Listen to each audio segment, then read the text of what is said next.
Well, joining me today is JJ Pantano, who is a comedian, actor, singer, rapper, dancer, writer, and presenter.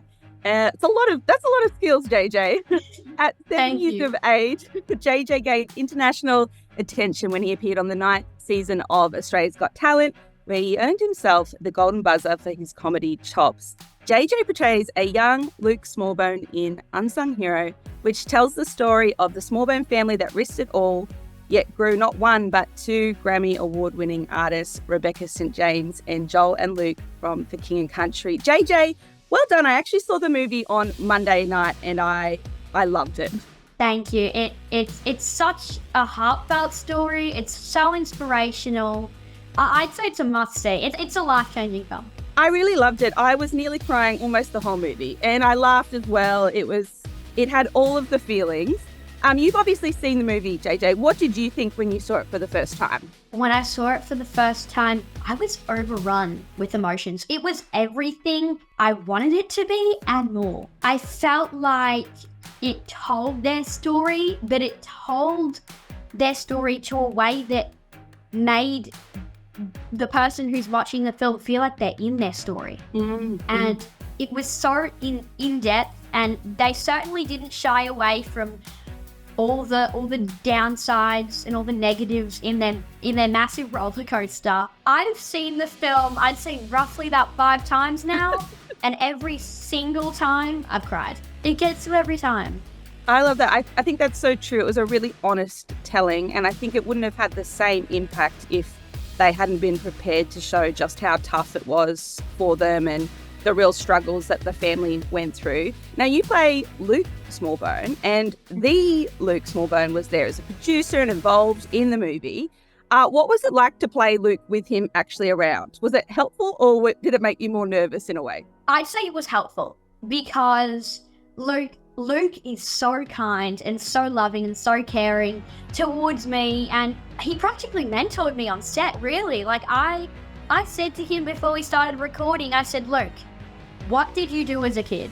And he gave me pretty much a debrief of him as his person and what he would do. And he said to me, one of the things he said to me was, in fact, JJ, I love drumming, and I always like to sort of drum with my hands, and I always did that as a kid, like on my lap, on a table, wherever I could. And I said, oh, okay, that's cool.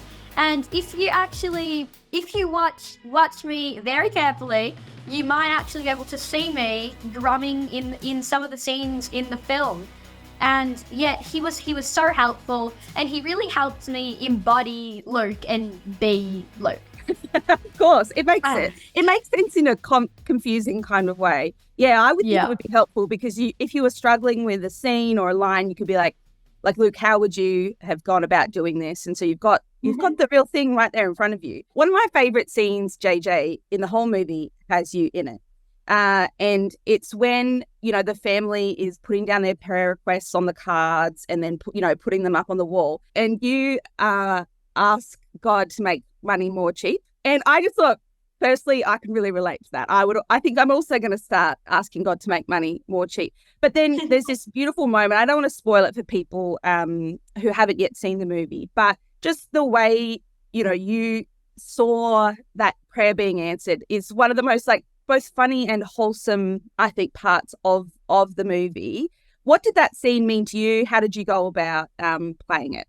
I went about playing that scene in the sense that it was something that I knew when I read the script for the first time that scene would be a pivotal part of the film, because that's the scene where it says, hey, God's on their side. God's helping them in a drastic way. And I went about it in the sense that I had to embody that youngness and that wholesomeness of Luke when I'm asking to make things cheap, because I obviously know how to spell the word cheap. But then seeing the way that prayer was answered, it was actually close to home for me, because I've had times where I've prayed and I've said, I need help, God, please help me. And the prayer has been answered. So I thought back to those moments, and I'd say that's what really helped me embody that scene. It just has a real, I don't want to use the word innocence just because often that word just gets associated with people who are young, but just a beautiful childlike faith of, I'm going to ask this thing that maybe adults see as a ridiculous or extreme prayer request, but then looking for the ways in which God shows up in our lives. I thought it was done beautifully, and maybe one of my favorite moments in the film. So well done. You did a brilliant job at that scene. Thank you so much. Do you have any fun stories from working with the film? You obviously work quite closely with Diesel, who plays Joel. What are some of your highlight memories that you reflect on from the filming process? I have plenty, but I'd say my favorite memory during the filming process was, it wasn't actually filming. So myself, Diesel, and Tens, who plays Ben in the film, we were all staying in the same hotel together. Cool. And we were great friends. And in this hotel, there was a pool table.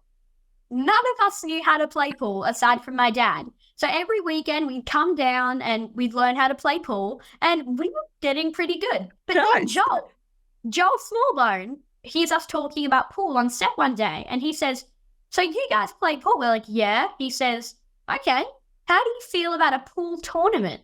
Oh, and we're like, "Oh, let's do it." So it was Joel, my dad, and Richard Ramsey, one of the directors on the film, with Joel, and it was me, Diesel, and Tens, and we worked together in doubles. So Joel and Richard came to our hotel, and we were playing pool, and it was so fun. So fun. I ended up coming second because I was paired with my dad and Diesel was paired with Joel. But then I decided to go to Joel and Diesel went with my dad. We swapped over and then ended up losing. So I probably should have stayed with the original. Yeah. There's an important lesson in there somewhere, JJ, about sticking with your family or something like that. Family first, yeah. Yeah, family first, yeah. I'm curious, I've seen some behind the scenes of you guys singing some of the For King and Country songs. Were you a For King Country fan going in, and do you have a favourite song of theirs, JJ? This was interesting. I didn't know of For King and Country when I got the audition, but I saw their name attached to it, and I'm like, For King and Country? Is that a production company? That's an interesting name. It's a cool name, isn't it? I Googled them, and I realised they were musicians, and I'm like, whoa. So I started listening to their music, and they were my most listened to artists on Spotify last year. Nice. They are this year. They're all I listen to. I absolutely love their music. And as for our favorite song, I pretty much rotated. I used to love Relate. I still love Broken Halos. Yeah, that's a great one. I love that one. God Only Knows is really, really close. I like at the moment, I like the song To Hell With the Devil. It's one of their new ones that they released for the Unsung Hero soundtrack, actually. And they covered it with Strifer. Yeah, cool. Yep. I love a bit of rap, and it has Christian rap in it. So nice. It's so fun. It's such a cool bit of music. Yeah, I love that. And I'm sure, obviously, the song Unsung Hero, you're a fan of that for obvious reasons. For obvious reasons. I've heard Unsung Hero so much. I bet you've heard it a lot. I could sing you the entire thing right now because of the amount of times that I've heard it on set and everywhere. It's literally the name of the film. And totally. It matches so well too, because that song is... I mean, when you think about it, that song, the lyrics in that song pretty much relate to the actual story. It has the same effect too, because when you listen to Unsung Hero, you get that sense of calm and warm and that whole journey. It makes you feel just, it's impossible to explain. And Unsung Hero, I believe, makes you feel the same way. I would agree. We've been playing Unsung Hero a lot on 96.5, and yeah, I'm really enjoying it. And each time I'm listening, and you're right, it's got this warmth and this feeling of home that Helen Smallbone is and was really portrayed in the film. So I think that's That's really cool. What did you learn from doing this movie, JJ? You obviously learned how long it takes to curl your hair because you had to have it curled to, resemble Luke. Every day. And how long did that take, by the way? Was it a long process? It was around 2.5 hours a day. So my dad used to be a hairdresser, so I did 1.5 hours with him getting the gist of the curls, and then I'd go into Tiffany, who was my hairdresser on set, and I spent about another hour with her getting it all, in place. And What else did you learn from the film apart from how long it takes to curl one's hair?